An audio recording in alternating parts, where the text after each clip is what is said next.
Mga fur parent na sobrang close sa kanilang fur baby. Pati problema, hinihinga sa kanilang mga alaga. Pero kung ang kanilang pet ang tila balisa at problemado, paano na? Kaya bang basahin ng tunay na saloobin o dinaramdam ng mga alagang hayop? Sa mga psychic o manghuhula, laging dumudulog ang gustong mauna pa sa kanilang kapalaran. Pero ang ka-wonder nating psychic na si Jess, hindi lang kapalaran ng tao ang pinagtutuunang basahin.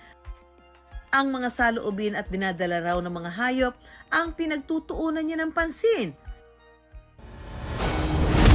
Believe it or not, isang pet reader si Jess.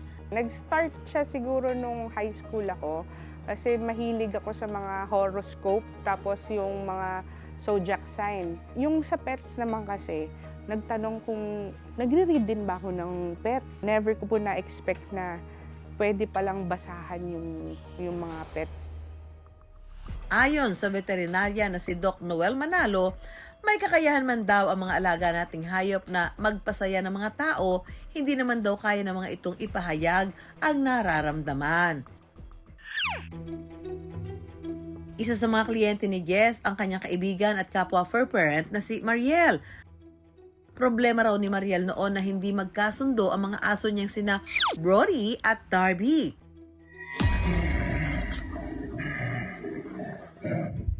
Madalas sila nag-aaway. Di ko alam bakit, magkapatid naman sila. Tinry ko lang i-pet feeding. Ang lumabas kay Brody, gusto niya ng freedom. Siguro dahil binibaby namin. Kay Darby naman, dito ako nalungkot kasi yung sa kanya is, ang feeling daw niya is lagi siyang second option.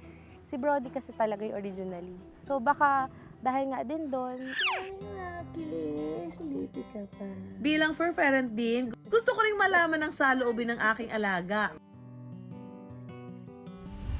Sit, Rocky. Mga ka-wonder, meet Rocky, ang aking 5-year-old toy poodle fur baby. Maliban sa pagiging makulit, si Rocky ang nagsisilbing stress reliever ko pagkatapos ng mahabang trabaho. May gusto rin kaya siyang sabihin sa akin? Mag-start na po tayo ng reading, no? Bago simula ng pagbasa sa mga baraha, tinanong muna ni Jess ang aming kaarawan. Saka kami pinapili ng iba't ibang baraha. Meron po siyang recently to na feeling niya na may hindi ka sinabing totoo o may ginawang totoo sa kanya. Nagsabi ka ng isang bagay pero yung ginawa mo italiwas po doon sa Talaga? iyong sinabi sa kanya. Sabi ko 2 weeks, sabi ko 2 weeks, tapos naging 3 weeks, Opo, ayun. na hindi ka daw totoo sa Ay. iyong mga sinasabi sa Sabi ko, kanya.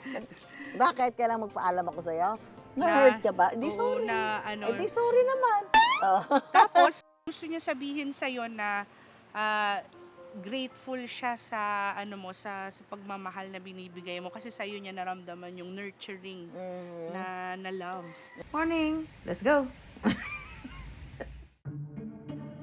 Mukhang basang-basa ni Jess si Rocky. Pero I wonder, nababasa nga ba ang saloobin ng mga hayop? Sa mundong ibabaw po, wala namang imposible. Meron ngang himalang nangyayari sa tao, di ba? Gayon din po sa hayop, meron din mga himala o extraordinary things, mga supernatural na bagay na hindi maipaliwanag ng siyensya at mga mediko.